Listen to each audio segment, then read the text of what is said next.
vtipkate besedo Mentimeter in potem kliknete prvo povezavo, ki se vam pokaže na spletno stran Mentimetra in na tej spletni strani vtipkate geslo, s pomočjo katerega se potem vključite v samo glasovanje. In to geslo je 126116. Je pa to geslo izpisano tudi na vrhu te prosojnice in spletna stran. Se pravi 126116. Zdaj pa predlagam, da kar začnemo z našim pogovorom, z okroglo mizo. In sicer, če na hitro povzamemo, torej, samo sporočilo ne prinaša bistvenih novosti glede vsebine, prinaša pa nekaj novosti glede izvedbe. Najbolj konkretna novost je izvedben načrt. In bi najprej prosil spoštovane. Predvsem svoj interes. Tokrat ni več čas za individualni interes. Mi iščemo rešitev za slovenskega kmeta, za slovensko podeželje, za inštitucije in za tako naprej. Tako da čaka nas velik izziv. Jaz sem še optimist, bom zelo opozarjal na pomen strateškega načrtovanja, bom pa tudi zelo jasen, če stvari bodo šle preveč populistično, preveč pragmatično in da bomo poskušali pod kritiko strateškega načrtovanja prodati to, kar imamo sedaj. S tem, kar imamo sedaj, ni nihče zadovoljen, ne administracija, ki mora delati in si izmišljevati predpise do nezavesti, ne kmetje, ki morajo izpolnjevati pogojev in na koncu dobijo nek denar, s katerim so v bistvu zadovoljni, v bistvu pa niso, ne stroka, ki je izključena in je v bistvu bolj državni aparat, kot pa dejansko dela razvoja, ne družba, ki nam učita te stvari. Mi moramo vlogo kmetijstva v Sloveniji postaviti na novo in zdaj je ta pravi čas. Profesor Erjavec, dovolite mi še eno podvprašanje. Vem, da imate dobre povezave po Evropi, dobre informacije o tem, kakšna je klima v drugih državah, prestolnicah. Včeraj sem poslušal vaše predavanje in ste rekli, da je nova koalicija v Nemčiji manj naklonjena doplačevanju iz nacionalnih proračunov, se pravi manj naklonjena sofinanciranju. Prej je bila možnost ene druge, tako imenovane jamajške, liberalno-zelene desne koalicije, ki je bila bolj naklonjena temu, da bi države članice same doplačevale za izvajanje posameznih ukrepov. Se pravi, nova, široka koalicija je manj naklonjena temu.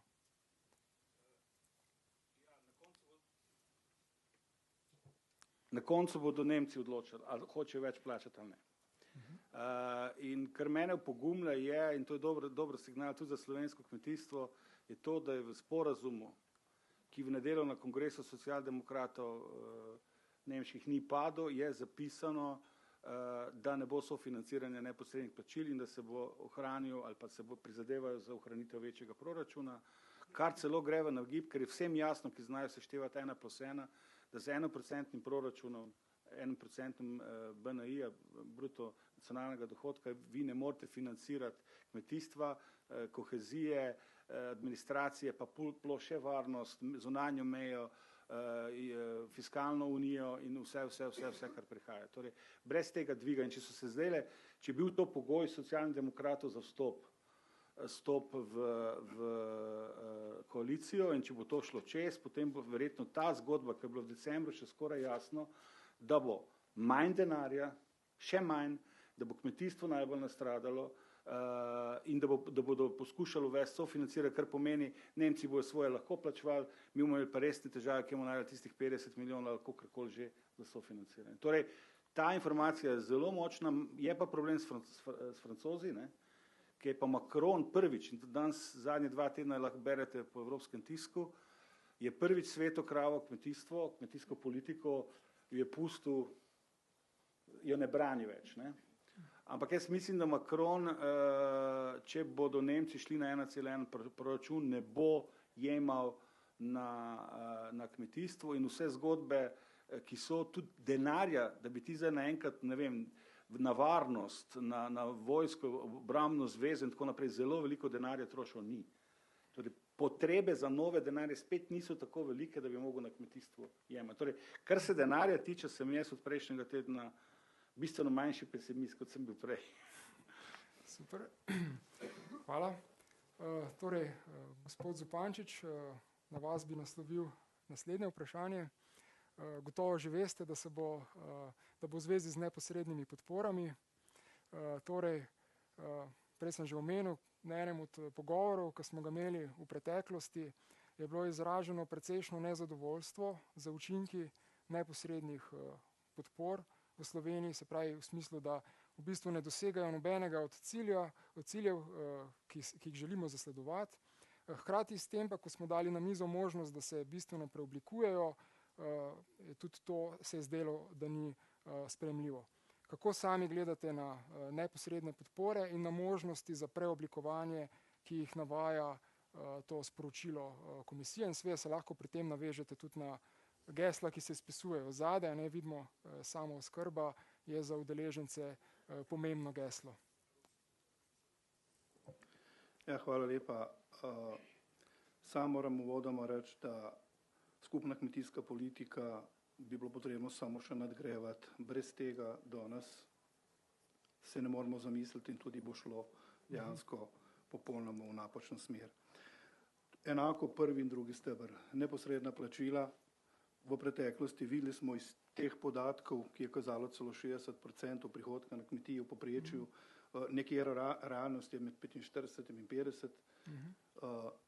Tega se ne da odpisati. Brez tega današnja kmetija ne preživi. Ne preživi, če govorimo o polovici prihodkov. In naše stališče je absolutno, da ta oblika mora obstati, tudi če naredimo analizo za oba obdobja skupne kmetijske politike, smo naredili neki korak naprej in ta del velja imeti za tisti stabilni del in enako bi rekel tudi za OMD-je. Tudi ko je govor, ko jih nekako ni zaznati, mislim, da mora naša država ustrajati na temu in celo stvar še izpopolnjevati. Zakaj? Zaradi tega, ker vedno opozarjam na to, da Slovenija je specifika Evropske unije in kot taka ne more biti v sami pridelavi po večini konkurenčna Holandiji, Nemčiji, Franciji in tako naprej in je lahko samo kot nekaj drugega, kot neka dodana vrednost in pa seveda kot taka tudi lahko preživi in se nadgrajuje. Zato nam je govoriti o investicijskih sredstvih, ki jih bomo dobili iz tega naslova, če naš kmet ne bo imel lastne ekonomske moči za prestrukturiranje. Tudi ko govorimo o mladih prevzemnikih, je zelo podobno. Se pravi, mladi prevzemnik, seveda vsa podpora, vendar tudi sam mora biti nekako sam dovolj inovativen, močan, da lahko se spusti v tako, ne bom govoril avanturo, ampak to in ni enostavno odločitev za mladega človeka in mora videti v temu neki potencial, ki ga bo vodil skozi celo življenje. Ni to samo za en teden, to je za celo življenje. Ko govorimo ravno o teh ukrepih mladega prevzemnika, bi tudi rad dodal to, tukaj smo popolnoma izpustili tistega, ki predaja. Za tega človeka, ki je običajno star mojih let, 50-60 let, je treba poskrbeti. Ta človek, ki se je ukvarjal celo življenje s kmetijstvom, ne more iti v služba, nima pa pokojnine. Ne more, ta se mora nekje videti. Če se ta nikjer ne vidi, bo težko predal kmetija. In se bomo ukvarjali z tem, da bo samo ta del, ki ga je Evropa prepoznala kot socialni, bo tisti moment, ki bo zaviral razvoj mladih kmetov. Drugi del, ki ga moram še omeniti tukaj, ko govorimo o okoljskih plačilih. Jaz sem malo pogrešal, veste, na zbornici smo naredili cel kup analiz, mi imamo ogromno voljene strukture, ki iz terena povejo, kakšne stanje, kaj si želijo. Nekako je bil vtis pri teh ukrepih, da moramo kmetje obdelovati po tem, kar nam določen ukrep nalaga, zato da bo boljša voda, zrak in tako naprej. V prvi vrsti je treba zagotoviti, da je nekdo, ko v ta ukrep vstopa zato, da bo s temi ukrepi, ki tako kmetuje, lahko dostojno živ in investiral in se razvijal naprej v dobrobit vsega tega. Ne pa najprej hočemo dobro voda, potem, ali pa se vsi želimo, ne, potem pa, kakor ti boš, pa boš, ne, če se tle razumemo, kaj hočem s tem povedati.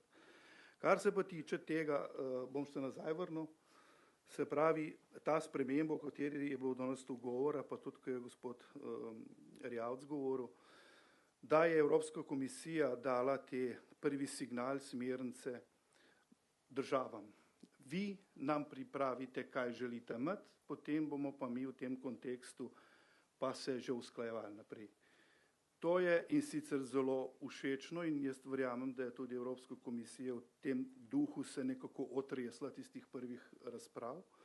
Vendar srečali se bomo iz 25 kmetijskimi politikami v Evropski uniji, ali koliko je 27 držav, se je na koncu.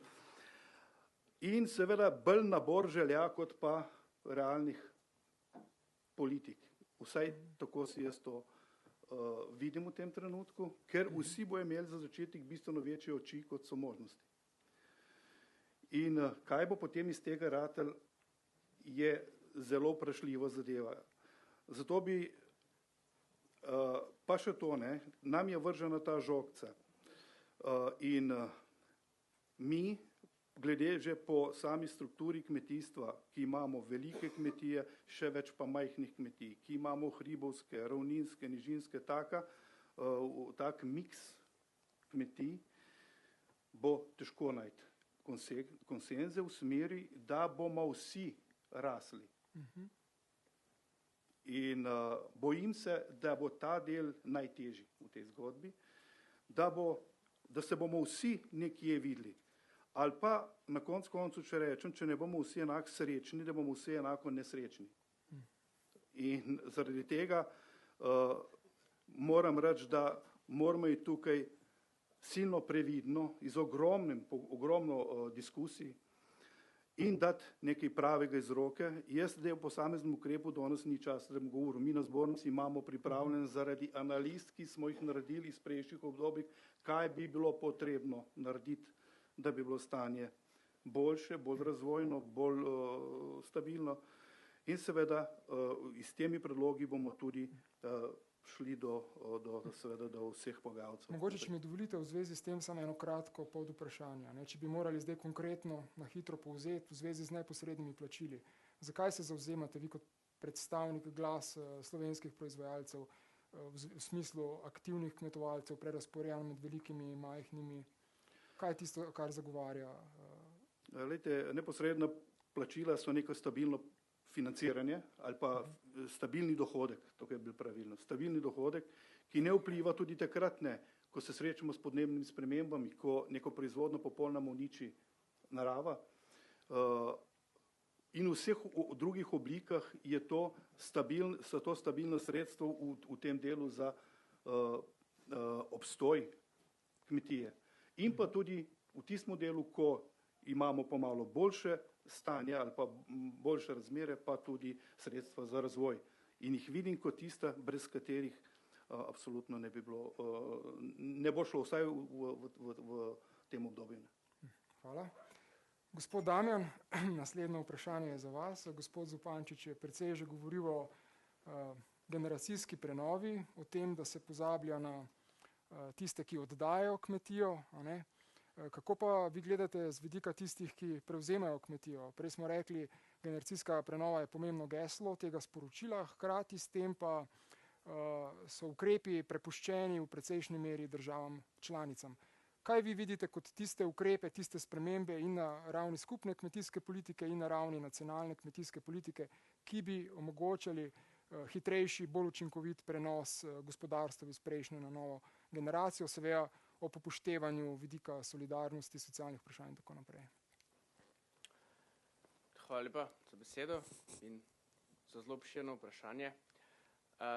Kot je že gospod Zupančič povedal, predvsem generacijska prenova. Tudi zdaj tukaj v prostoru vidimo, da večina populacije, tako če smem reči, je srednjih let. Gospod Tome je pa...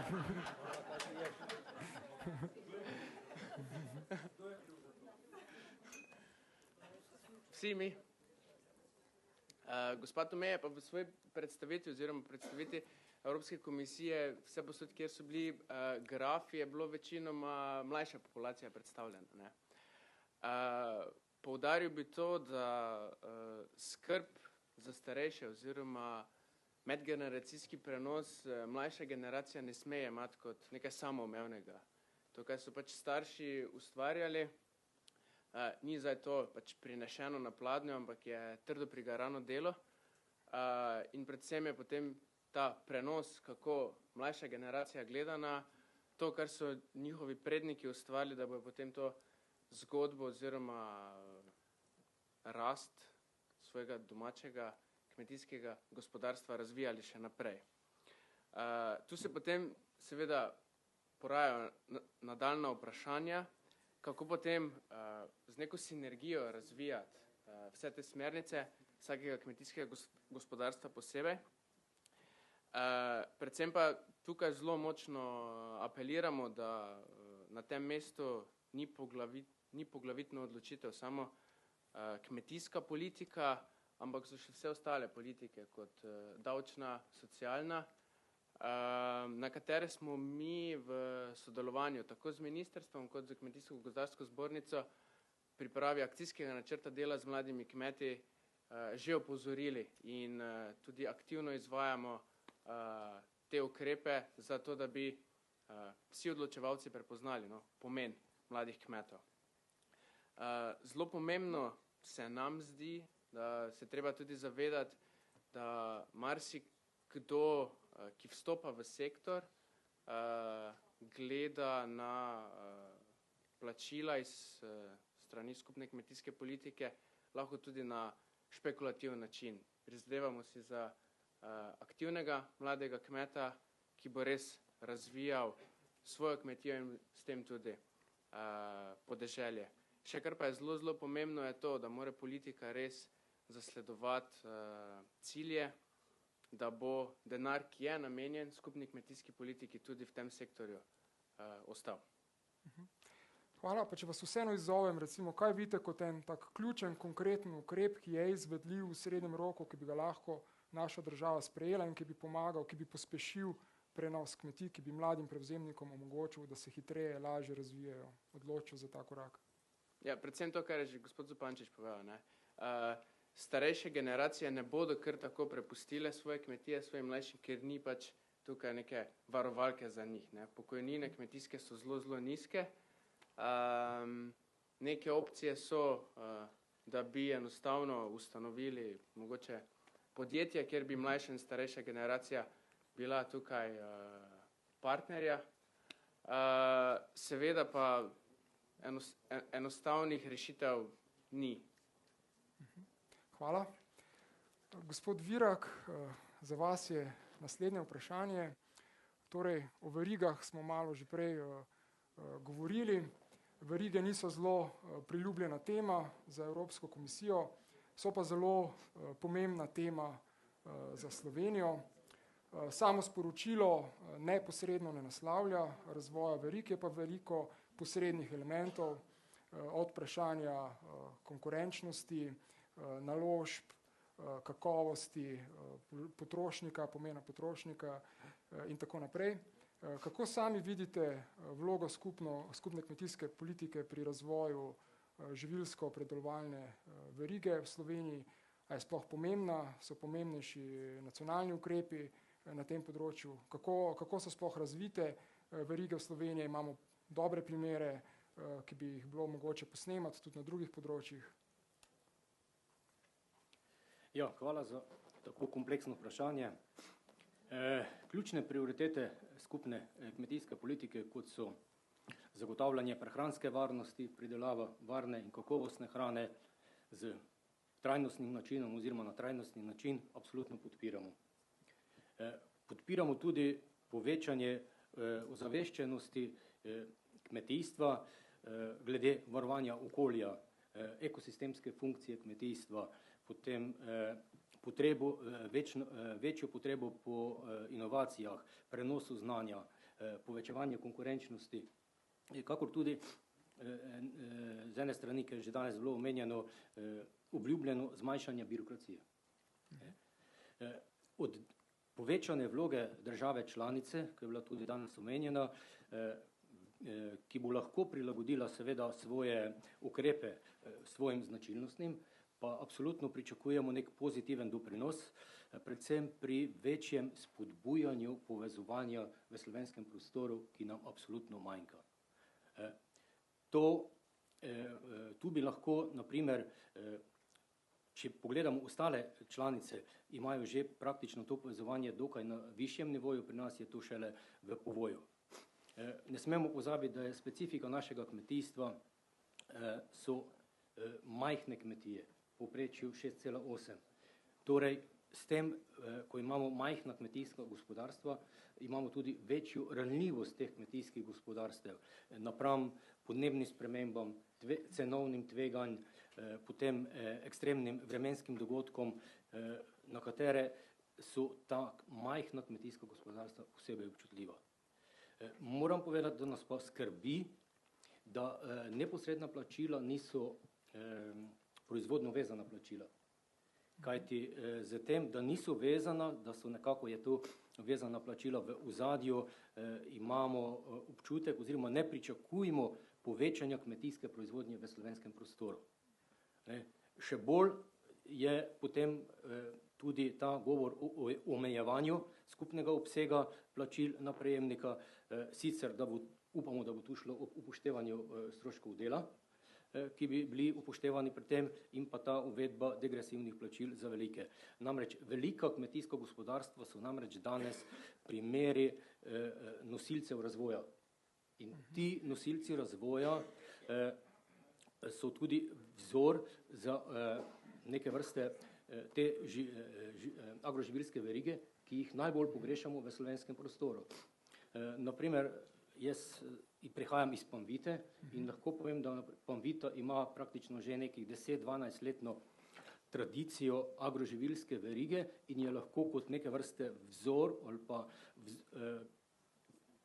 kot neke vrste vzvod, kako lahko te neposredna plačila ali pa ostale ukrepi plačila izboljšajo stanje v kmetijskem prostoru. Ne samo osnovnemu nosilcu, ampak tudi, naprimer, Panvita sodeluje z 2500 družinskimi kmetijami. Se pravi, tem družinskim kmetijam Panvita nudi nek soliden dohodek. Se pravi, obstoj, manjšo ranljivost, kot smo prej omenili, na te spremembe, ki se dogajajo, katerim se ni moč izogniti ne v okolju, kakor tudi ne cenovnim na trgu. Pri tem drugem stebru razvoju podeželja nas tudi ta skrbi oziroma podpiramo boljše premike k boljšemu organiziranju kmetijstva v smislu teh agroživilskih verig, predvsem na področju naložb v povečanje konkurenčnosti, naložbe v povečanje dodane vrednosti, prenos znanja. Kmetijska gospodarstva potrebujejo naložbe zaradi podnebnih sprememb, namakalne sistemi, rastlinjaki in tako naprej, povečanje konkurenčnosti, pametno poljedelstvo, specializacija poljedelstva, robotizacija v agroživilstvu. Živilska industrija želi naložbe v modernejšo opremo, tehnologijo in pa razvoj, predvsem razvoj novih izdelkov, ki pa praktično sledijo nekim preferencam potrošnikov. Saj vemo, da potrošnik danes ima vse močnejše, večje zahteve in te zahteve se tudi iz dneva v dan spreminjajo. Temu se agroživilska veriga mora prilagoditi, zato rabi neka investicijska sredstva. In če jih ne bo dobila na ta način, bo seveda zaostala še bolj, kot danes že zaostaja za evropsko živilsko industrijo. Dovolite mi še eno pod vprašanje, tam vidim zadaj na panoju se spisuje beseda pravičnost. Rekli ste, velika podjetja naj še vedno dobijo veliko, ker so učinkovita, so neke vrste svetilnik za ostale. Kaj pa dolžina verig, pravičnost znotraj verige, kaj pa to recimo majhne kmetije so bolj pogosto mešano usmerjene, kar jim zagotavlja neko stabilnost, v primerjavi z večjimi, ki so bolj monokulturno usmerjene. Kako gledate na vprašanje pravičnosti znotraj verige? Glejte, absolutno se strinjam, pravičnost porazdelitve znotraj verige. To podpiramo. Vemo, da danes primarni pridelovalec proporcionalno dobi najmanj. Na koncu zadnji člen, trgovina, dobi največ. Torej, ta porazdelitev znotraj verige bi morala zagotoviti vsakemu zadovoljiv kos pogače, da bi vsak lahko pokril svoje stroške znotraj te verige oziroma dostojno živel. Hvala. Dr. Markeš, prihajate iz Ministrstva za okolje in prostor in v zvezi s tem imam tudi vprašanje za vas. Nekaj smo že danes govorili o okolju, bo neke vrste svojevrsten izziv, pričakuje se večja fleksibilnost, pa hkrati so pričakovanja v zvezi z večjo učinkovitostjo okoljskih ukrepov. Ali bo Slovenija znala najti takšne ukrepe, ki bodo za kmetijske proizvajalce sprejemljivi, ki jih bo mogoče izvesti z administrativnega vidika, kjer bo mogoče spremljati učinke, imamo dovolj dobre podatke, so baze podatkov dovolj dobre, da bomo lahko utemeljili izvajanje teh ukrepov. Ja, dober dan vsem skupaj. Mogoče bi za začetek rekla to, kar večkrat poudarjam, da se mi zdi velikokrat prav smešno, da se pogovarjamo o kmetijstvu, okolju in naravi tako nekako ločeno, kot da so to tri entitete, ki nimajo s sabo veliko opravka. Pravzaprav smo pa ista ladja in če kdo te tri, bi rekel, področja najbolje lahko razumemo, kaj pomeni, če pride do porušenih razmerij. Pri naravi temu rečemo okrnitev narave, slaba ohranjenost habitata in tako naprej. V kmetijstvu temu rečemo napad škodljivcev, bolezni, kaj jaz vem česa. Tako da jaz pač mislim, da bi mogli vsi skupaj izhajati pravzaprav iz tega vedenja, da so ta tri področja, tudi če jih skušamo včasih umetno ločiti, izredno povezana, posebej še v Sloveniji, ki je pravzaprav kulturna krajina in kjer se pač večina, bi rekel, okolja in narave pravzaprav nahaja v teh območjih, če zdaj dodam še gozdarstvo, pa sploh praktično cela Slovenija. Saj je bil danes tudi tamle en podatek, da 47% kopnega obvladuje kmetijstvo,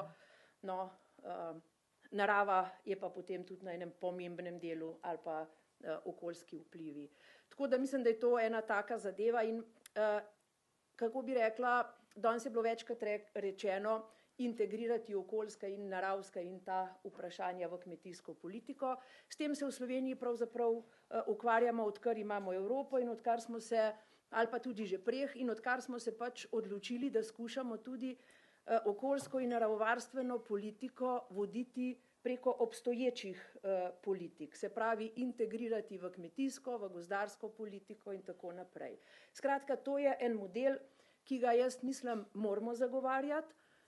Mi to stvar tudi zelo podpiramo, moram pa na tem mestu vendarle tudi reči, da so vedno glasnejši v Evropi, pa tudi v Sloveniji, tisti, ki pravijo, da je to zabloda in da bi pač mogli te zadeve, bi rekla, iz svojega denarja posebej in v bistvu, bi rekel, svojimi močmi za to, da bomo to prav delali. Tele gor se večkrat pojavi tale, prej je bil veliko napisan, povezovanje, prenos znanja. Jaz mislim, da so te stvari res ključne in da pač v tej državi bi bilo nujno okrepiti prav te povezovanje in znanje medsebojno. Jaz to, z velikimi se tukaj poznam in ste me že 100-krat slišali reči, naravovarstveniki bi se mogli več naučiti o kmetijstvu, kmetijci pa več o potrebah varstva narave.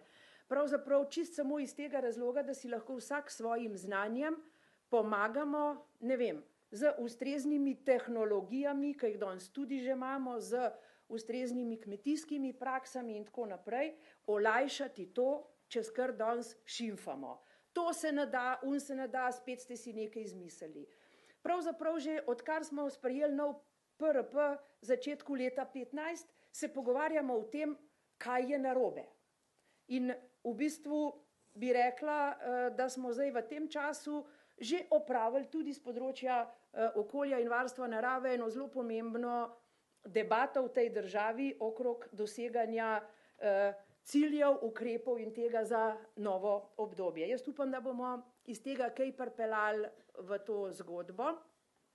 Meni osebno pač in mojim kolegom na našem ministrstvu pa se res zdi, da bi bilo zelo koristno, da bi se razmislili, kako lahko z direktnimi plačili, pa tudi OMD-jem, ki je zdaj sicer nekako nedotakljiv in kot je kolega Cveto prej omenil, se o njemu veliko ne pogovarjamo. Mislim, da sta to dve zelo primerni mesti, kjer bi lahko, bi rekel, ene take splošne zadeve okrog varstva narave in za to potrebnih tehnologij rešili s temi plačili, ki bi bili vezani na to, da tisti, ki na splošni ravni v nekem za okolje ali kmetijstvo pomembnem območju na nek način kmetujejo, dobijo ta denar. Podobno bi lahko tudi OMD, po mojem mnenju, okrepili v tej smeri, da bi pač posebej v državah, kot je naša, kjer imamo velik delež Natura območij, bil to tudi en pomemben, bi rekla, pomembna utež za količino denarja, ker pravzaprav OMD je namenjen izravnavi izgubljenega dohodka zaradi klimatskih in drugih razmer in zakaj tudi ne za varovanje narave. S tem bi se znebili tistih splošnih ukrepov, ki si jih potem na koncu nobeden ne zna ne razlagati, ne izvajati in potem smo res tako po slovensko vsi nesrečni, nam jaz bi bil vsaj kakšen srečen. Ne? To se mi zdi pomembno. Po drugi strani pa seveda tam, kjer so pa potrebe iz vidika varstva okolja in varstva narave, tam pa potem ciljno usmeriti in se potem skupnimi močmi ukvarjati za to, da tam kmetje lahko tiste ukrepe, prvič, da si izmislimo take ukrepe, da jih lahko izvajajo, kar je seveda mogoče samo s tesnim sodelovanjem kmetijske, okoljske, naravovarstvene, biološke stroke, a ne, da skupaj ta ukrep naredimo tako, da bo najlažji in tudi najbolj efektiven, da potem tudi javne službe te stvari svetujejo vse na enak način in da ni potem kakšnih nepotrebnih komentarjev, kdo je pameten in kdo je naumen in kaj se da in kaj ne. In če se vrnem še do podatkov, jaz mislim, da mi imamo podatkov kar precej. V teh debatah, ki smo jih imeli v povezavi s kmetijstvom in varstvom okolja in narave, smo se v preteklih letih večkrat prišli do točk, ko smo naredili že projekte, katere podatke ali pa moramo zbrati na neko časovno enoto, kar je prej kolega Erjavec omenil, ali nekaj podobnega. Zato je treba samo še malenga drobiža, o katerem se pa izmeraj pogovarjamo. Mi smo šli zdaj, da še to rečem, že tudi v tej smeri naprej, da skušamo skupaj tudi z nekaterimi kolegi iz kmetijstva in tako pripraviti projekt LIFE, ki je edini sklad, iz katerega samo za naravo lahko črpamo, zato da bomo prišli do podatkov oziroma, bi rekel, podatkovnih nizov, ki bodo res uporabni, ker pač žal iz tehnične pomoči kohezije, programa razvoja podeželja in tako naprej, pač nikoli ne pridemo zraven. Če mi dovolite samo še to, za varstvo narave je pač in okolje je pač, bi rekel, sami zapišejo, postavijo svoje lokalne prioritete in potem, ko pač dobijo na voljo neko košarico denarja, po teh prioritetah ta denar razdelijo. In to pomeni, da so oni zelo visoko zainteresirani, da bo koriščenje ali pa da bo izkoristek tega denarja dal čim več učinkov. Ne? Kje so zdaj se pokazale ključne slabosti tega? Ne? Se pravi, evropska pravila so zelo zapletena. Ne? Vsak sklad, vsaka shema ima svoje zahteve, najbrž upravičeno, seveda neka zgodovina je vodila do tega. In zdaj, ko smo mi poskušali z multifinanciranjem istih strategij ali pa istih strateških načrtov v nekih okoljih, podpreti ta okolja, se je zgodilo to, da so okolja trčila ob to kompleksnost. Ne? Če so se prej ukvarjala samo z kompleksnostjo pravil, ki so določala kmetijska plačila, se zdaj morajo ukvarjati z kompleksnostjo regionalnega sklada, z kohezijo, se pravi, tudi težavnost, administrativna težavnost se poleg tega, da smo multiplicirali denar, tudi multiplicirala. In tukaj skozi to smo mi izločili velik del ciljnih uporabnikov teh evropskih sredstev. Izključili smo en del najšibkejših. Izključili smo velik del malih kmetij, izključili smo velik del malih podeželskih iniciativ, ki nimajo ne kadrovske, ne finančne, ne neke strateške torej moči, da bi lahko to, bi rekel, parirale te kompleksnosti, ki se od njih zahteva, če naslavljajo svoje potrebe ali pa svoje projekte skozi to metodo. Zdaj, ali je ta metoda multifundinga, kot rečemo temu, za razvoj podeželja primerna za, jaz se opravičujem za tujke, za mainstreaming, ne vem, kako bi rekli v Sloveniji temu, se pravi za to, da postane to prevladojoč model financiranja. Če se zgledujemo po nemški zvezni deželi Saški, seveda so za velike specifike in težko je primerjati Slovenijo s Saško, pa vendarle oni so ugriznili v to jabolko in so se odločili, da bodo skozi multifunding, se pravi za to multiplo financiranje, skozi partnerski pristop, po katerem se odločajo deležniki od spodaj na vzgor o prioritetah, financirali 40% drugega stebra. Mi ga financiramo po večini evropske države s 5%. Se pravi, tu so zelo velike razlike v Evropi med posameznimi programi razvoja podeželja. Pa še ne samo to. Treba je vedeti, da imamo v Evropi ta trenutek, mogoče se bom zmotil, plus minus 5, okrog 125, mogoče številka 128 ali pa 123 programov razvoja podeželja. Se pravi, ne govorimo samo o 28 članicah, mi govorimo o 128 programih razvoja podeželja. Nekateri programi razvoja podeželja so obsegali čez 1000 strani. Kdo na evropski ravni je sposoben iz tega neko, smiselno evropsko politiko voditi? To je preseglo, zato je tudi razumljiv refleks Evropske komisije, da je vrnila žogico državam članicam. Dajte, zmenite se in povejte, kaj potrebujete. Če bodo države prisluhnile malemu kmetu, bodo ukrepi drugačni, kot če bo prisluhnila Panviti in drugim velikim sistemom. Tu se moramo zavedati, ne smemo se slabiti, da bodo tu razlike. Torej, država mora presoditi. Kar bi še rad rekel, pri vključevanju drugih sektorjev. Odgovornost za minister je večkrat že v zadnjem času zelo kategorično in vidim, da zaostruje jezik, izrazoslovje na tem področju zaostruje, izpostavil potrebo, da tudi drugi sektorji prevzamejo odgovornost za podeželje.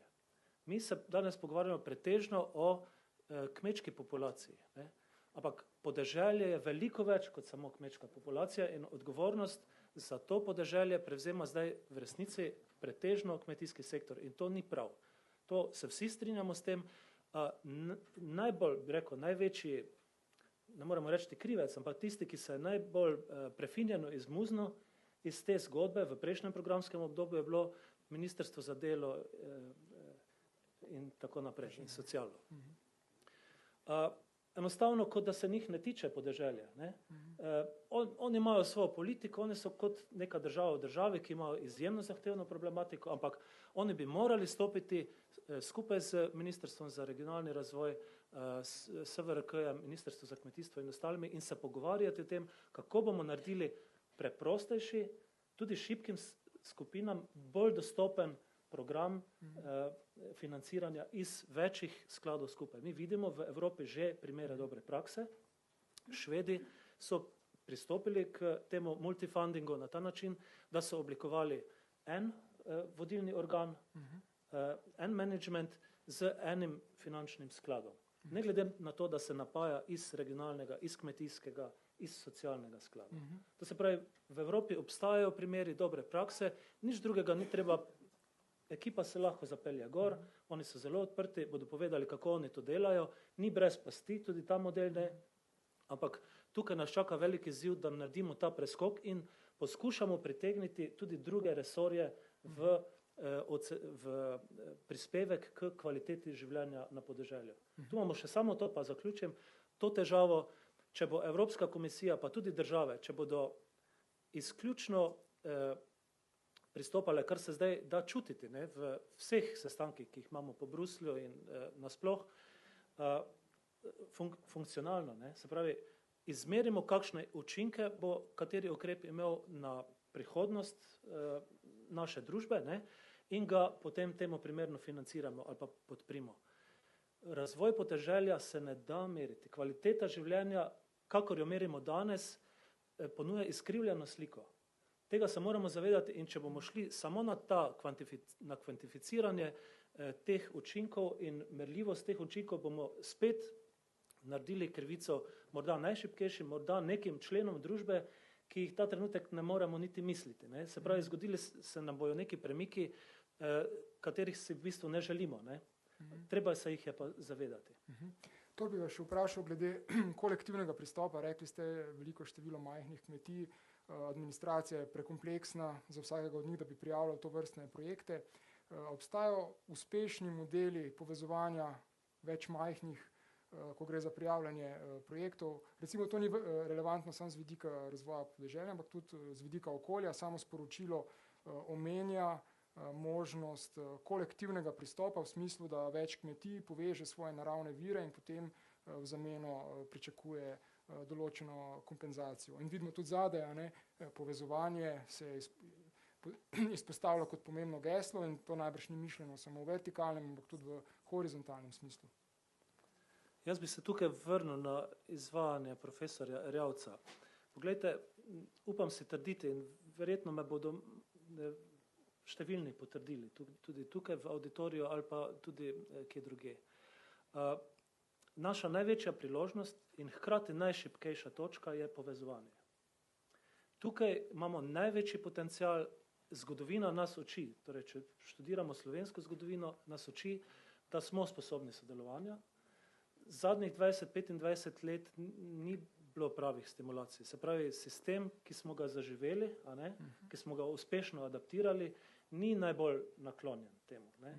Mi zdaj moramo izkoristiti to priložnost in se resnično vprašati, ali to resnično želimo, ali smo pripravljeni ugrizniti v to kislo jabolko. Ne? Povezovanje je tisto, ki se na številnih ukrepih v kmetijski politiki ali pa tudi recimo v programu LIDER, ki smo ga izvajali, pokazalo kot zelo, zelo šibko. Mi nismo bili sposobni izkoristiti sredstev, ki smo jih programirali v določenih ukrepah. Številne sheme so bile. Ali pa v programih LIDER. Mi razpišemo recimo v lokalni strategiji razvijanje lokalnih blagovnih znamk. Ja, pa se pridejo 3 proizvajalci sadja kregati vsak za svojo blagovno znamko. Ko jih vrnemo, naj pridejo z skupnim programom, vztrajajo, ne, potem pa ne bomo prijavili. Bomo vsak vztrajali na svoji blagovni znamki. Nočemo se povezovati in to je naš ključni problem. Če ne bo politika tega presekala in rekla, povezujte se ali pa ne dobite nič, potem ne bomo tega preskoka naredili. In jaz mislim, da je tu naša ena največjih priložnosti. Lahko me mogoče Emil popraviš, če ne razmišljam v pravi smeri. Tako, hvala.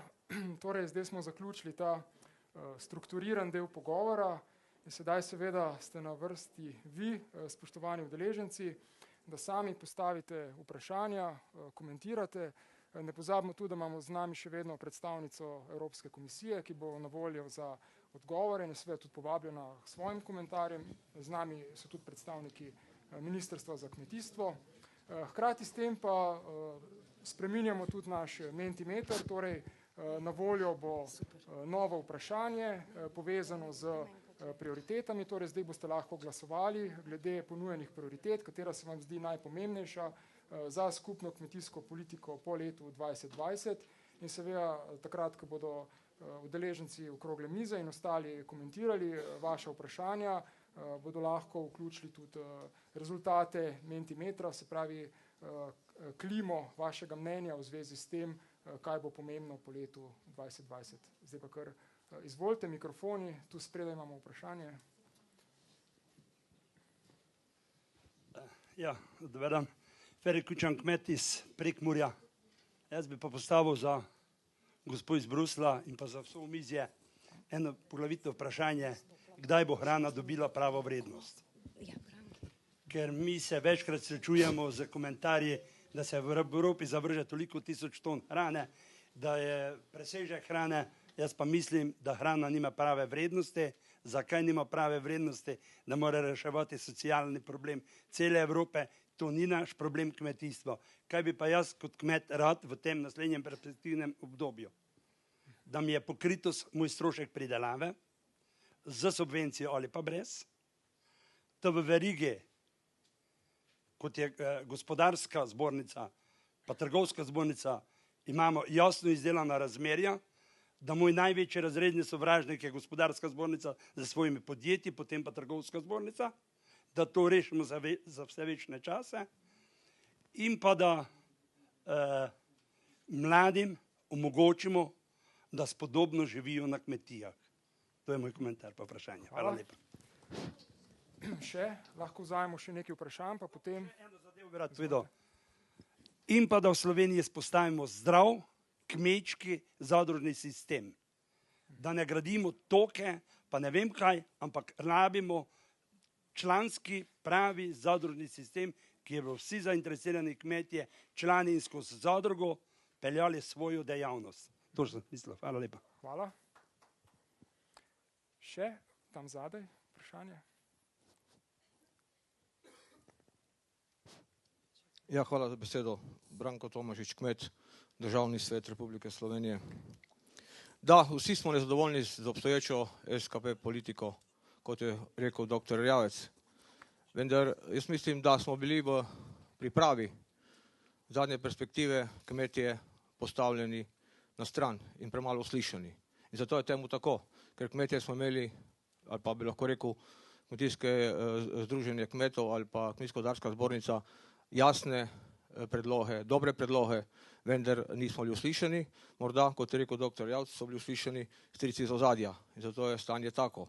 Druga stvar, zakaj svet za kmetijstvo ne daje svoje prave podobe, ali ni uslišan, ali ne deluje, ker ima veliko moč kot svetovalni organ ministra.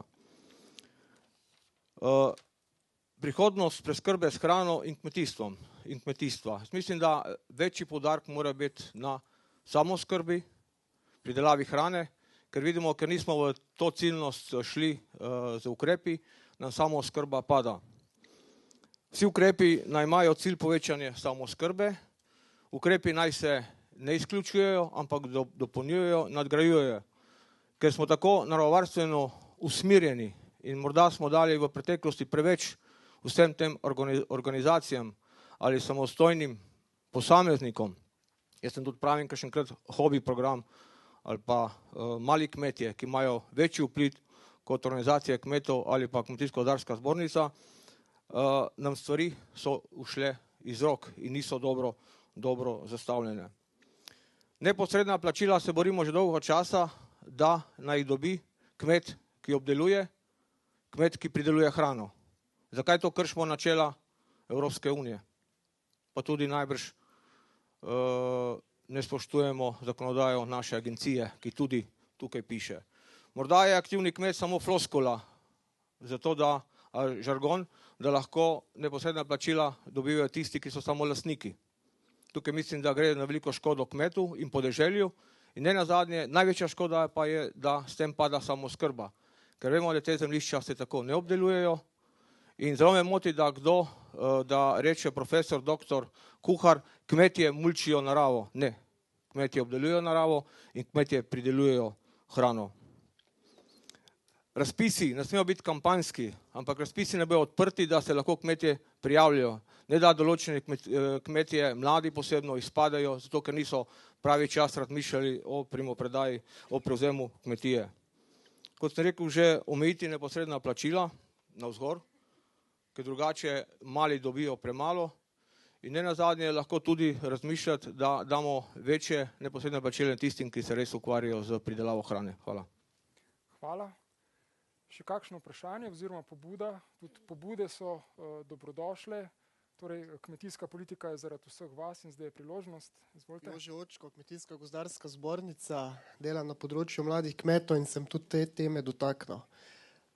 Prej je gospa Branka Tome rekla, da veliko vzvodov ima v svojih rokah predvsem država, ne? Da naredi čim boljše okolje za prevzem kmetij.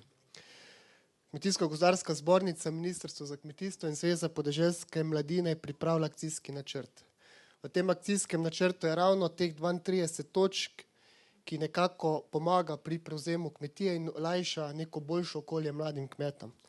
Vendar imamo pa neke težave, ko te točke nekako zdaj predstavljamo ministrstvom, finančnemu, okoljskemu in nekako včasih naletimo kar na gluha ušesa.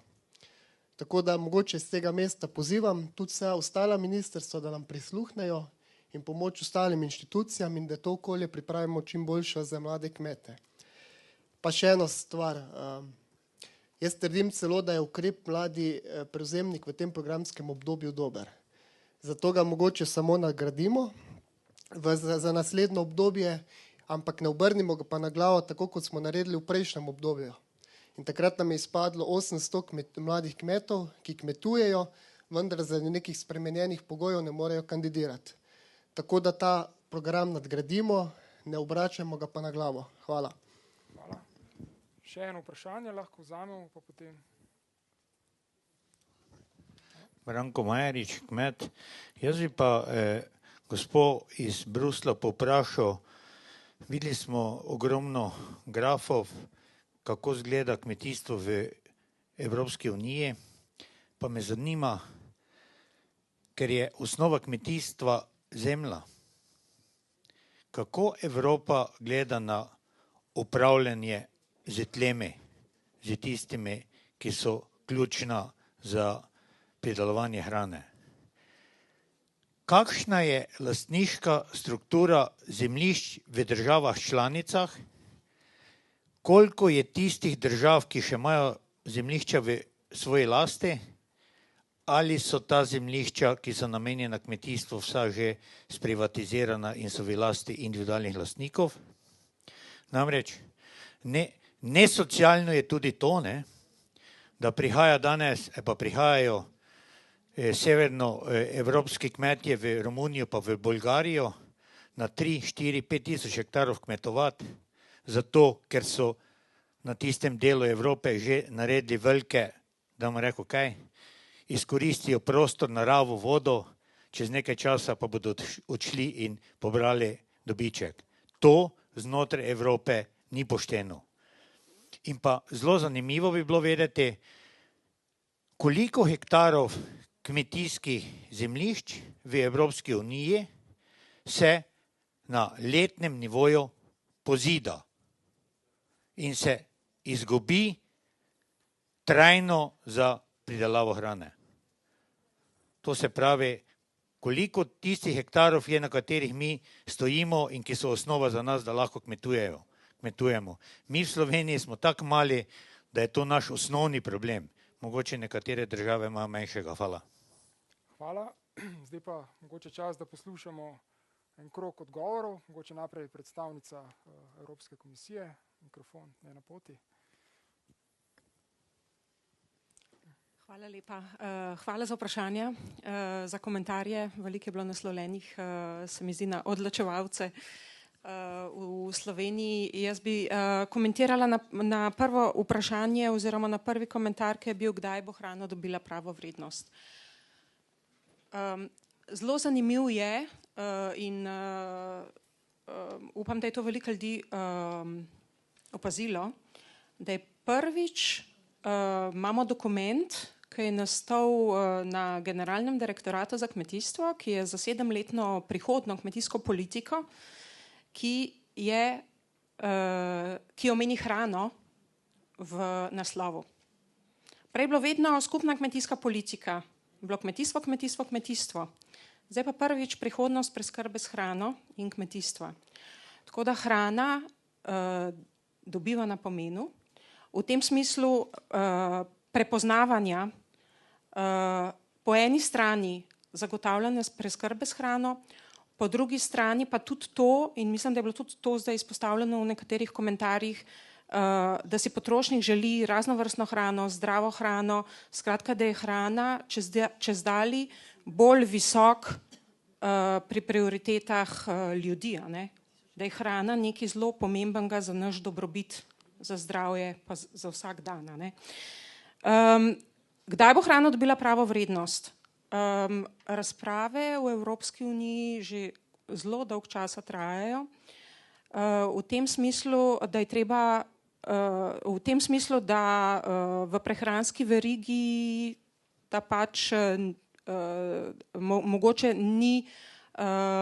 niso deleži primerno porazdeljeni. Pač s strani kmetov so ves čas bile pripombe, da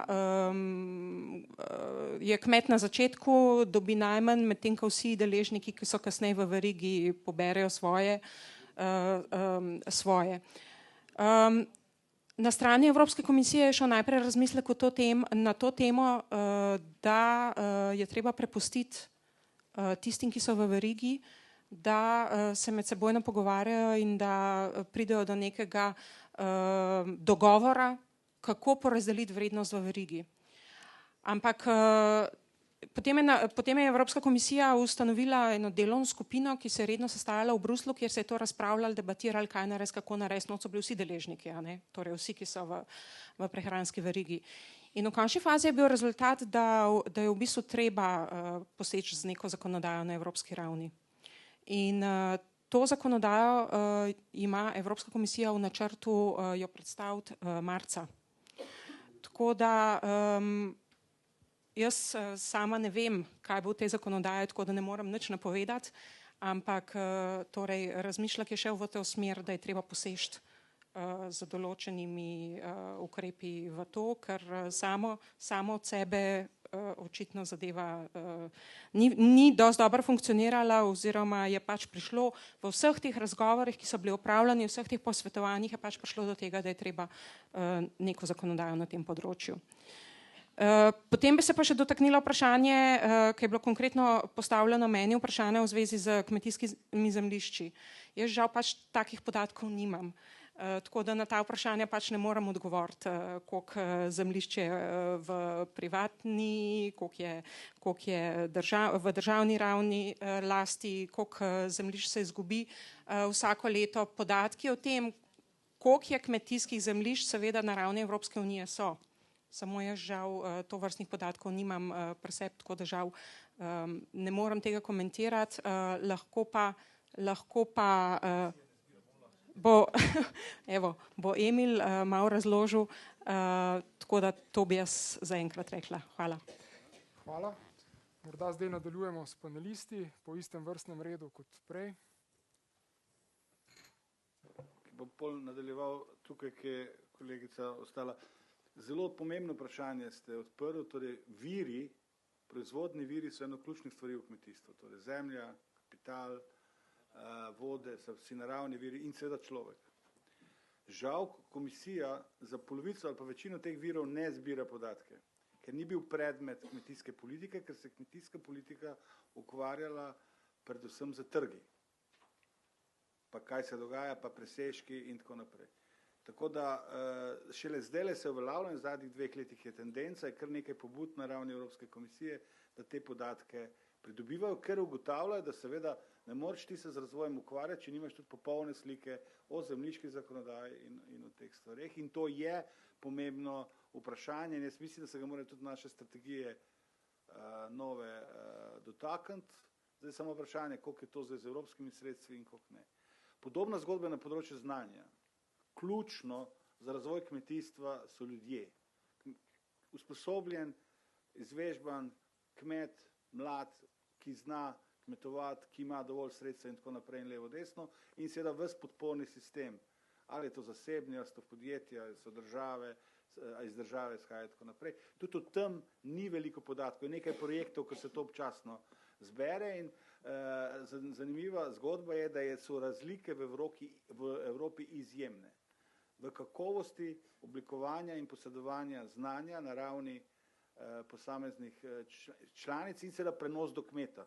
Kmet je v središču in seveda, ki je pač tisti, ki je upravitelj zemljišči in za proizvodno in z vsem živim. Bojim se, to je komisija zdaj zaznala in vse povsod poudarja, sama ne inicira novih ukrepov razen to Evropsko inovacijsko partnerstvo, ukrep sodelovanja, ki se zdaj v Sloveniji tudi zelo veliko pogovarja, ampak mi, če ne bomo v našem novem pristopu do kmetijstva in kmetijske politike dali znanju pravo mesto, vlagali v inštitucije in predvsem to, da bodo informacije prišle do kmetov, ne bomo nič naredili. Ker vse to smo do zdaj delali. Delimo denar, uspeh je podvisen od posameznega kmeta. Tisti, ki so sami se usposobili ali pa skozi sisteme naredijo zgodbo uspešno, nekaj malega jim seveda tudi še svetovalne službe in tako podpre, ampak mi nimamo kolektivnega razvoja, da bi govorili, da vsi gremo naprej poti. Zato imamo mi ogromno dobrih zgodb, na vseh statističnih podatkih pa stagniramo, nazadujemo. In tu je ključna zadeva, kako bomo organizirali inštitucije in znanje. In s tem se na nek način nočemo spopasti, ampak se bomo morali. Še bi se samo na dve stvari, eno, ki se je direktno na mene, samo eno in drugo je na samoskrbo, da bom zelo heretičen. Ne? Če s komerkoli govorite izven kmetijstva v kmetijstvo, moramo dosegati samoskrbo. Jaz mislim, da moramo to besedo zelo hitro zamenjati. Za tistim, kar pravzaprav hočemo, to ne pomeni, da se s tem ne ukvarjamo. Ampak beseda samoskrba je ideološka. Z njo zakrijemo vse tisto, kar bi radi povedali. Se nam ne gre za to, da bomo neke cifre, da bo 113% nečesa proizvedenega. Nam gre za to, da bo kmet od tega dobro živel, da bodo viri izkoriščeni in da bo potem seveda tam, kjer bomo učinkoviti, bomo tudi proizvajali več in bomo izvažali in da ne bomo za vso politiko v bistvu bolj ekstenzivirali proizvodnjo, kakor ne. Zamenjajmo besedo samoskrbo z razvojem. Mi moramo na novo odkriti besedo razvoj. In to je tudi problem sporočila, da preveč to je ta bruselsko, londonsko, pariško, berlinska perspektiva, kjer je pač razvoj dosežen. Mi rabimo v večini držav članic razvoj. Naše kmetije, ne samo v Sloveniji, so v povprečju zaostajajo v razvoju. Vse to vsi veste, ko govorimo. A veste, koliko je tehnoloških težav, organizacijskih, okoljskih in vseh. Mi moramo znanje spraviti v ljudi in se dobro organizirati. In zdaj, če govorim na Svet za kmetijstvo, Svet za kmetijstvo je posvetovalni organ, Branko, to dobro veš, ne, ministra, ampak ljudje preveč pričakujejo od te inštitucije. Ta inštitucija se dobiva enkrat na mesec, obravnava vse tekoče zadeve. Posvetovalni organ bi lahko bil dveh načinov. To bi lahko bila skupina modrcev, ki bi iskala nove rešitve in šla za predlogi naprej, tako kot je v nekaterih državah, ampak tudi zelo redko. Tega pač ne počnemo in ne počnemo dovolj. Tudi je problem kadrov, koga bi dali v to.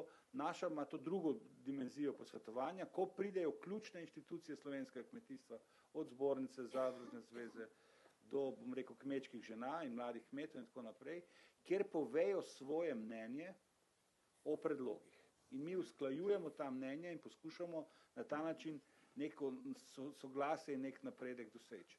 Seveda, to ni parlament, mi ne nadomeščamo parlamenta, mi podajamo mnenja. To je pač vse, kar zmoremo ali pa kar lahko dosežemo. Mislim, da je zelo veliko, treba pa v bistvu to še razviti malo naprej, da pa poskušamo delati nekoliko več, je pa pokazalo poletje, kjer smo, in to bomo zdaj prihodnje, moj mandat se počasi izteka, hvala Bogu, ampak smo začeli tudi strateško razmišljati. To, kar vi pričakujete, da delamo, da razmišljamo o tem, kaj je za Slovenijo dobro in uskladimo ta interes. Mislim, da tista delavnica, ki je bila, ne glede na to na koncu, je Cveto zelo jasno upozoril, da je premalo kmetov sedelo noter v dvorani, pa tudi kolega Tone iz sindikata. To je vse res, mogoče je bila preveč državna struktura, ampak bilo je prvič po ne vem koliko časa, kjer so se nekatere novi pogledi in nova razmišljanja začela postaviti. Tako da za mene je bil to jasen znak, da smo sposobni, če pridejo ključni ljudje skupaj, razmišljati v interesu države in iskati nove rešitve. In sem predolg, vem, ampak še enkrat imamo občutek, da ne razumemo dobro, kaj Bruselj zdaj nam ponuja. Strateški načrt pomeni, da bomo mi povedali, kje imamo težave, kaj bi radi spremenili. Če je to dvignilo proizvodno tega in tega, je to dvignilo proizvodno tega in tega, čeprav skregano z bruselsko logiko, kakršnokoli dvigovanje proizvodne. Ampak o dohodkih lahko, o predelkih lahko, o organiziranju lahko, o vzhod-zahod vprašanje, o mali kmet, veliki kmet, narava, predvsem narava, okolje. Vse to lahko zdefiniramo in poskušamo iskati nove ukrepe in potem bomo s tem predlogom ne šli velikega brata v Bruselj prositi, naj nam zmeče ven, ampak moramo to reči, da smo se mi to odločili, delali smo v skladu s pravnim redom, ki je skupno nastal in to bomo mi zdaj izvajali. Seveda bomo s tem pa sami sebe obvezali, ker bomo noter morali zapisati, da bomo dosegli to in to, pa bojo pa oni spremljali, če bomo mi to dosegali. To bo pa malo težje, zato govorim, da je zelo pomembno. A veste, bistveno lažje je slediti drugega, pa kaj veliki brat misli, pa bomo malo takole, pa malo bomo po Martin Krpanovsko se bomo izognili, pa bomo ukrep tako naredili, da bo bolj pasal tako, ne, da bomo mogli mi cilje dosegati, rezultate dosegati. In tle nas čaka ta velik premik in tudi ta poštenost in pravičnost vseh nas, do vseh nas, stroke do kmetov, gospodarstva in tako naprej.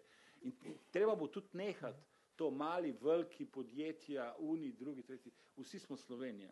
In tudi naša je narava tukaj. Torej, jaz se tudi strinjam z kolegico Marijo, ko pravi, prijateljico Marijo, pardon, ki pravi, da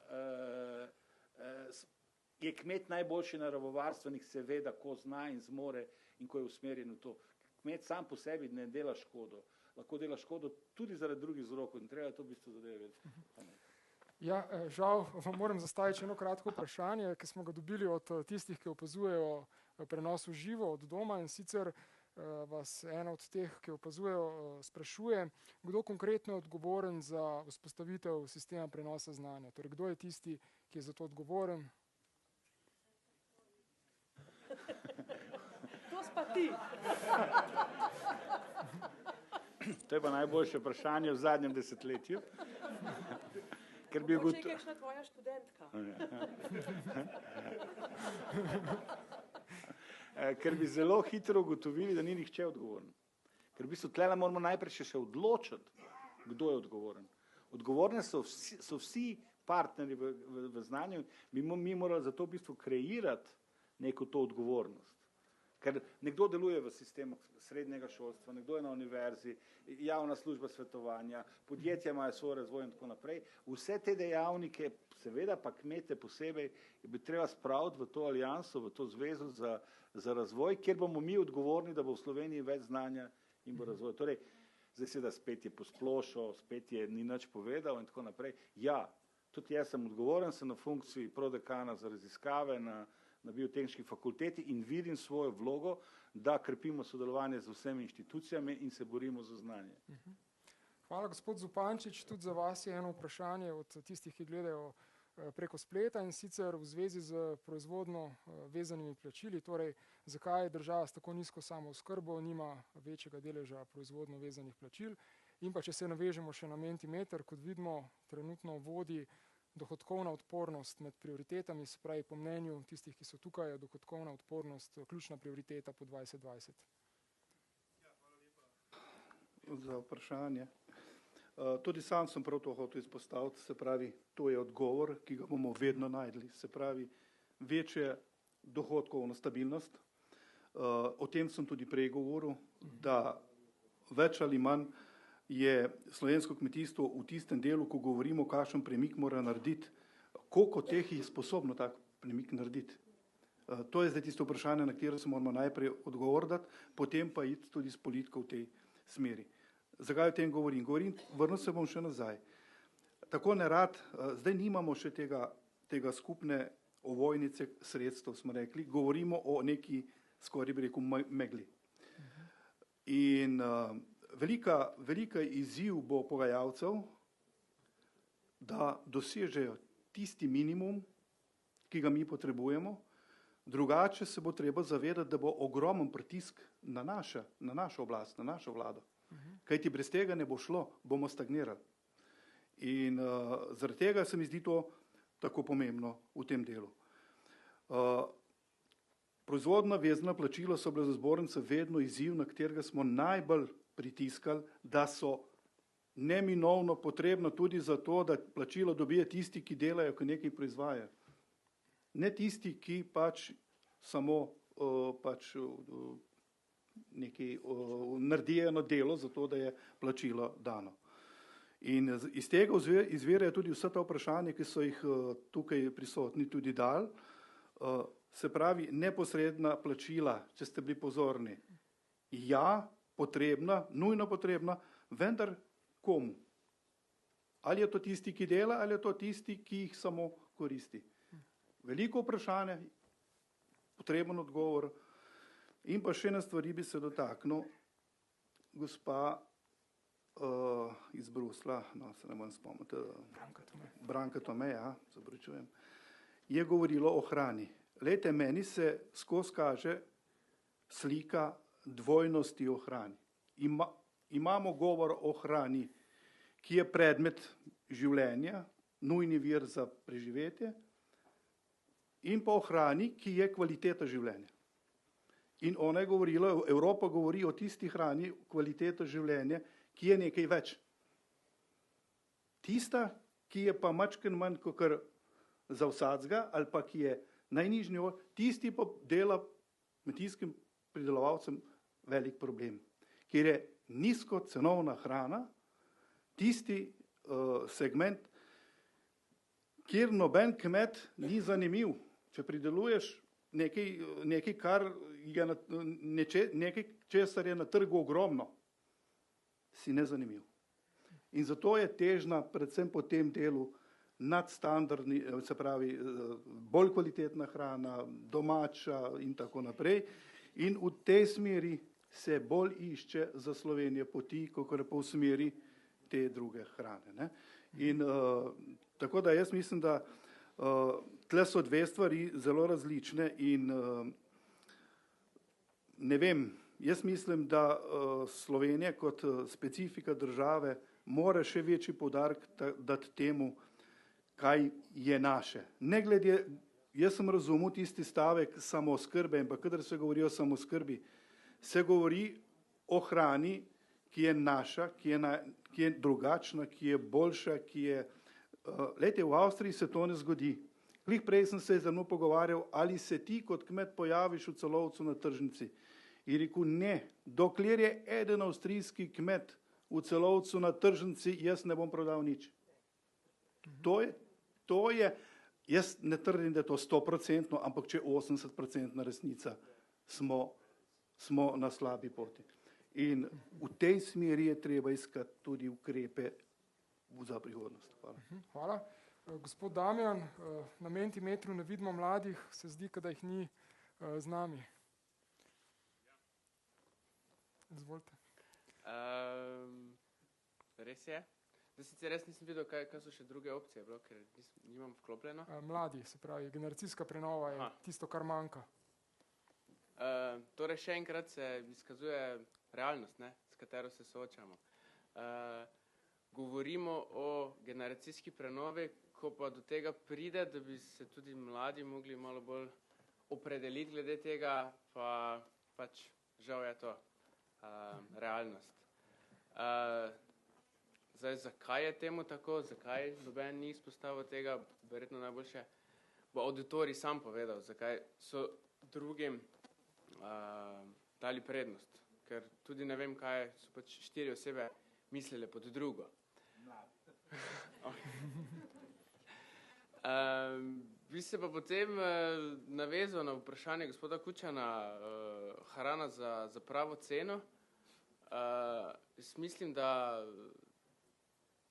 ko bomo enkrat se zavedali, da je hrana tisti vir energije, ki jo rabimo vsak dan, in če bomo zdravo, lokalno jedli, bomo zdravo tudi pač živeli, mogoče tudi sploh ne bomo rabili zdravnika obiskati, ker bo pač naš kmet, tisti zdravnik, pol bo ta zavest pač prišla do vsakega in bo pripravljen tudi kaj več temu nameniti.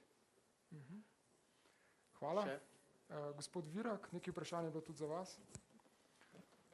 Tako sem razumel vsaj vprašanje z publike. Mogoče prvi odgovor gospodu Kučanu. Ja. Slovensko agroživilstvo gravitira predvsem na slovenski trg. Ampak to ne zato, ker proizvodov ne bi mogli plasirati v tujino. Ampak zato, ker želimo, ali smo mnenja, da naj potrošniki, slovenski potrošniki dobijo na mizo proizvode, ki so največkrat zaradi strožje zakonodaje, kakovostnejši od tujih, konkurenčnejših proizvodov, pa tudi, če se dobro spomnimo, manj prehranskih afer v Sloveniji, zaradi vsega tega. Ker smo v preteklem letu praktično začeli z izbrano kakovostjo, ki je tudi ene vrste dodatek v agroživilstvu oziroma v celotni agroživilski verigi, je naše mnenje, da bi to nadaljevali tudi v ostalih segmentih oziroma v ostalih sektorjih, kjer še tega nimamo vpeljanega. Potem bi dodal, da pogrešamo organizacije proizvajalcev, oziroma razvoj organizacije proizvajalcev, kjer bi lahko implementirali že naše obstoječe delo in ga dejansko še samo nadgradili. Enako so mnenja ostala podjetja, zadruge in vsi ostali, ki se s tem ukvarjamo. Potem za gospoda Emila večji prenos znanja in predvsem večjo aplikativnost raziskav v javnih raziskovalnih organizacijah. To pogrešamo.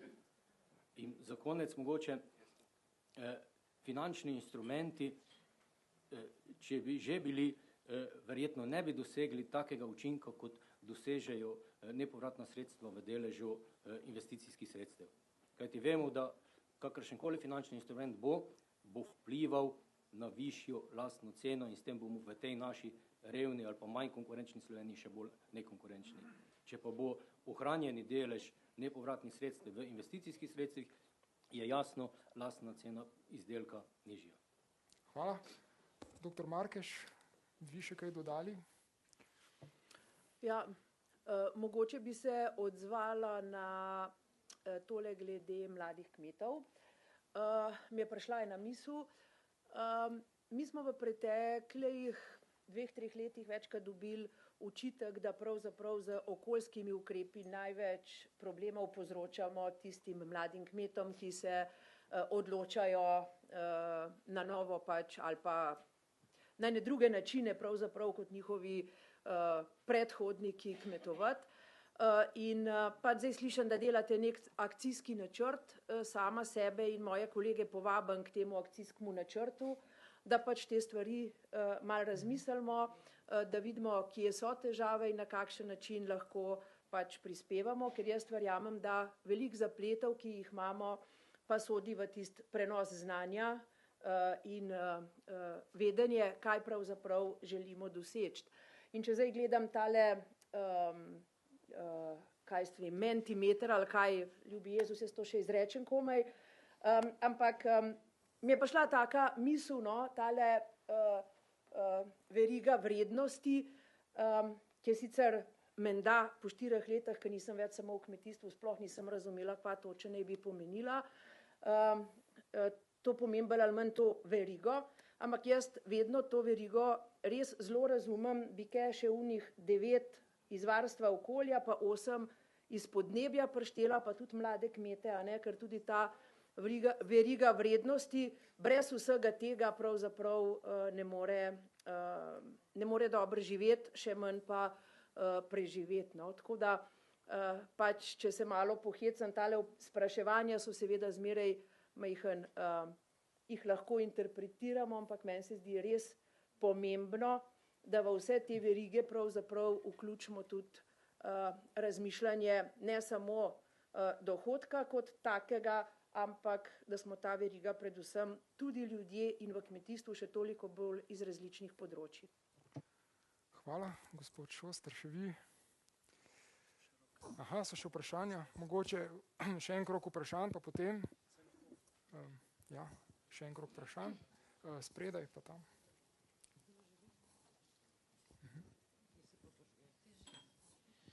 Lep pozdrav. Zdaj ta razprava meni odpira nova in nova vprašanja, pa bom mogoče samo opozorila na ene 3. Prvo, nič nismo rekli o aktivni zemljiški politiki. Mislim, da je to eno vprašanje, ki se ga bomo enkrat res morali dokončno začeti lotevati, nekako zadevo zdefinirati. Drugo, mislim, da tudi še popolnoma ni jasno, a bomo mi podpirali velike kmetije ali bomo podpirali male kmetije. To se recimo v parlamentu, smo zadnjič imeli razpravo o tem, pa ni bilo enotnega mnenja, tako da je to vprašanje obviselo v zraku. Ampak predvsem me pa danes zanima eno vprašanje, to, kar je gospod Zupančič upozoril, položaj starejših ljudi na podeželju. Zdaj, položaj starejših ljudi v mestih se je nekako začel reševati, saj govori se, saj strategije se pišejo, pa nacionalni programi. Res, da že tretji, četrtič, ampak dobro. O tem problemu, o starejših na podeželju se pa zelo, zelo malo govori. In tudi, gospod Damjan, nisem vas razumela, mislila sem, da imate kakšne konkretnejše predloge glede prenosa na mlajše kmete in kaj pol starejšimi ljudmi. Ne? Vi ste rekel, pa bi vas prosila, da zdefinirate do konca, da bi mogoče se pa, da bi oče pa sin ustanovila neko podjetje. Pa ne vem, kaj bi s tem podjetjem, no? Kaj bi to podjetje rešilo položaj, ker tako je gospod Zupančič rekel, zdaj ni problem prenesti kmetijo, ampak kaj s tem človekom pol? Ne? To bi vas prosila vaše videnje kot predsednika. Hvala. Še imamo vprašanje. Pravzaprav ste se že sami odgovorili, ne, na vprašanje. Mogoče vzamemo še nekaj vprašanj, pa potem naredimo zaključni krog odgovorov. Velja? Hvala. Dober dan, Medved Anton, kmet in predsednik sindikata kmetov. Žogico smo dobili od Evropske komisije, kot je uvodničar povedal. Od nas kmeticov oziroma tudi vlade in ostalih je odvisno, kako bomo mi s to žogo žonglirali. Bojim se pa, da bomo tukaj preigrani oziroma da bomo od kmetije dobili avtogol. Zato želim, da smo v tej igri enakopravno vključeni, tudi kmetje. Poglejte, priložnost sem na grafu videl, vedno se govori o priložnostih, pa enostavno se bojim, da je ne bomo izkoristili. Pravičnost v živilsko oskrbnih verigah. Tu sem samo pozoril gospoda Hogana na dolgo reševanje tega. Tu bi pričakoval od Evropske komisije, da čim prej na tej strani nekaj naredi. Kot vemo, kmet dobi od tega pogača zelo malo. Poglejte, aktivni kmet v prejšnjem obdobju. V prejšnjem obdobju je bilo obljubljeno, da v obdobju, ki sledi 2027, se bo tudi v Sloveniji ta definicija nekako skladila. Pričakujemo od ministrstva oziroma pristojnih, da bomo tudi v tej smeri nekaj naredili. Gospod Tome iz Evropske komisije pa bi prosil, koliko evropskih držav ima to definicijo opredeljeno oziroma kako zgleda to. Razpisi v celotnem obdobju bi želeli, da bodo enaka merila, ne pa da se od razpisa do razpisa spreminjajo ta merila. Glejte, generacijska prenova, umik starejših, ja, kaj pa s temi starejšimi narediti? Tu ni v nobenih okvirih meril, kako bo to financirano. Kaj, če ostane ta kmet, ki je predal mlademu brez sredstev? Tu bi želel, da tu je podpreno z nekimi sredstvi. Želel bi tudi zastrašujoče podatek, je povedal predstavnik Kmetijske gozdarske zbornice, da je 800 mladih izpadlo iz teh razpisov zaradi administrativnih ukrepov. V akcijskem načrtu pa nisem videl nobene podpore oziroma namena, kako te ljudi, ki so izpadli, vključiti v te mlade prevzemnike v razpise. Hvala. Še vprašanje ali dve? Predvsem zaradi tega, ker mislim, da tudi iz takega sklopa mora priti en pozitiven signal za mlade, za tiste, ki bojo prevzemali vlogo kmetijstva v novem programskem obdobju. Prevečkrat je tega negativnega signala v prostor in kmetijske šole imajo problem z vpisom, kmetije imajo problem z prevzemom, ker ne dajemo pozitivnih signalov. To je mogoče tudi danes čutiti. Drugo bi pa rekel, dejstvo je, da prenovitev kmetijske politike v novem programskem obdobju pač mora biti v tem smislu, da se anomalije odpravijo. Glejte, mi smo v tem obdobju mogoče preveč zanemarili trajno travinje na račun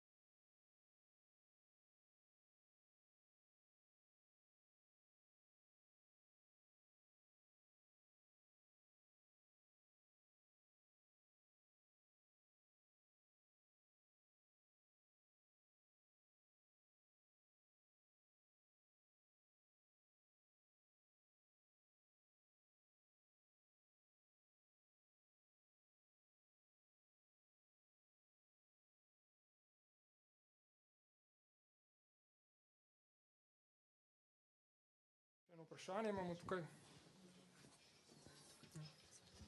Jaz bom že bolj kratek, Novčec Marjan, Državni svet, ampak spodbudilo me je to, kar je v zadnjih 2-3 razpravah bilo glede medgeneracijske predaje kmetij po te zadeve. To se preveč hitro spreminja, enkrat je tako, dobijo starejši, potem starejši nič, pa potem mladi. Ne vem pa, če veste, da v zadnjem času kmet, ki je tudi samostojni podjetnik, niti ne more predati mlademu kmetu, če bi želel, da se pač potem prijavi na razpis. Zato, ker če ima več kot 5000 kvadratnih metrov veliko delavnico, mu to šteje kot zadevo, kot da bi bila kmetija. In to se je zadnjih let 2-krat zgodilo in mislim, da so to taki nonsensi, da glava boli, ker na ta način pač en otrok bi bil kmet, drugi pa nadaljeval obrtno dejavnost in je zavržena vloga, če pač tudi delavnice dobi vse eden. Mislim, da take zadeve treba spreminjati. Drugo pa, kot je prej tu gospod za mano mladi rekel, ne pa vse zadeve na glavo obračati. Mi potem nemamo nobenega cilja, nobene smeri in potem smo, kot je tudi bilo povedano, vsi nezadovoljni. Probajmo nekaj tistega, kar je dobro obdržati, pa ne z glavo skozi zid za neke zadeve, ali to kopiranje velikega brata ali pa soseda. Treba se najprej izmeniti, kaj v tej Sloveniji imamo, neke danosti imamo gost, imamo toplo vodo prek Mure, ki sploh ni izkoriščena, da od namakanja pa v teh zadev ne govorim.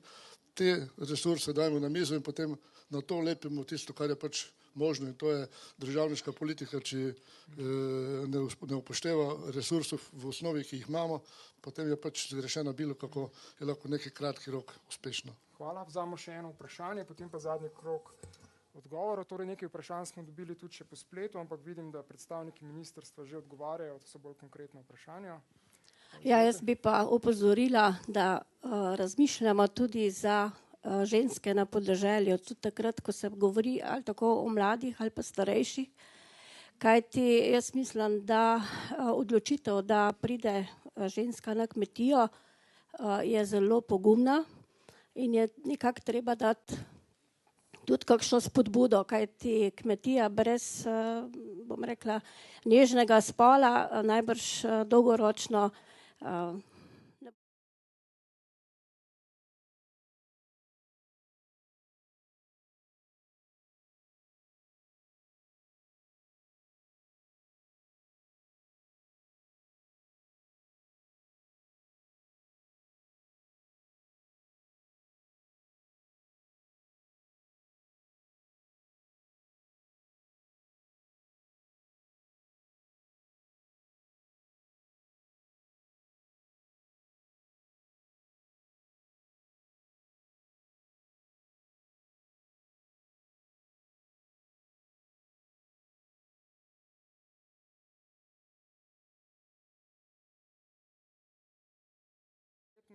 in kot sem videl, predstavniki ministrstva na spletu že odgovarjajo in sem prepričan, da bo odgovorili tudi na tista vprašanja, ki še niso odgovorjena. Izvolite.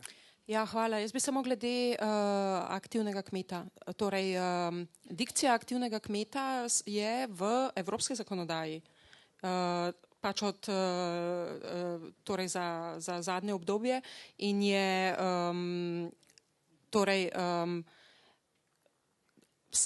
sama dikcija aktivnega kmeta je v evropski zakonodaji v smislu, da plačila grejo aktivnim kmetom, imajo pa države članice določene možnosti, glede na pač kako imajo urejeno nacionalno zakonodajo, da to nadalje zdefinirajo. Tako da vse države imajo in uporabljajo dikcijo aktivnega kmeta, so pa razlike med državami, kako točno to zdefinirajo.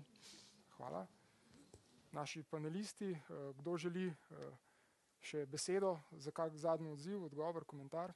Izvolite. Jaz bi rad repliciral oziroma deloma odgovoril na nekaj vprašanj, ki so se dotaknila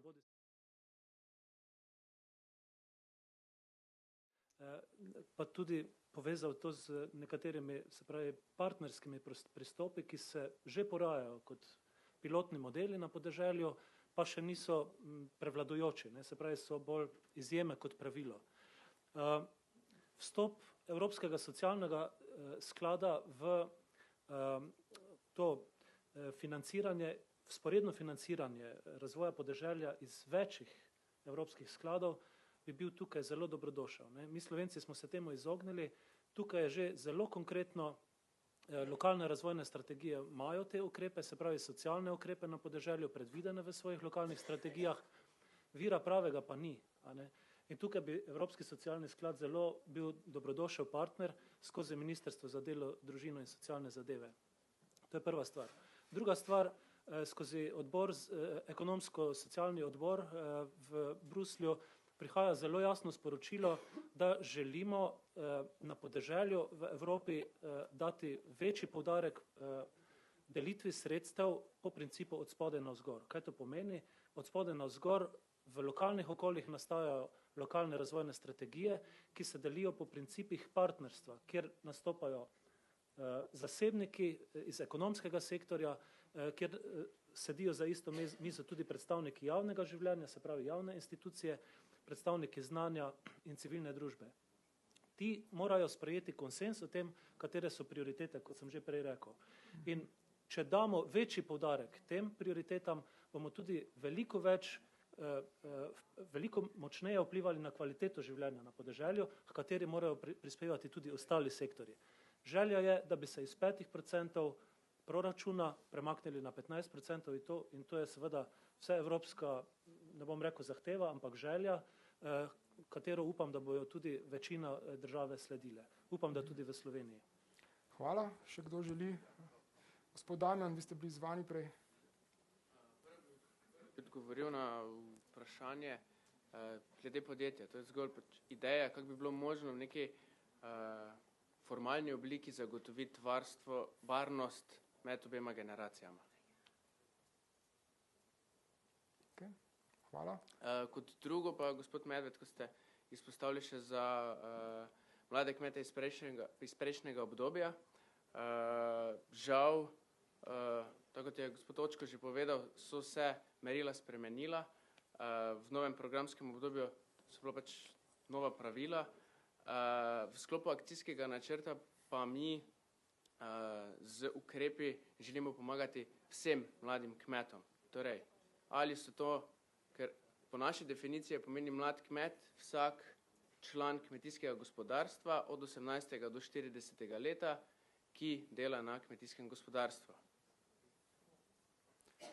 Hvala. Še kakšen odziv, komentar? Ok, mislim, da se lahko zahvalimo panelistom z enim aplavzom.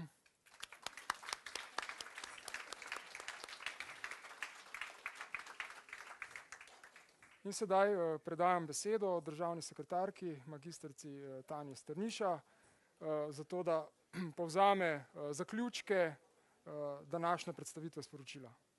Izvolite.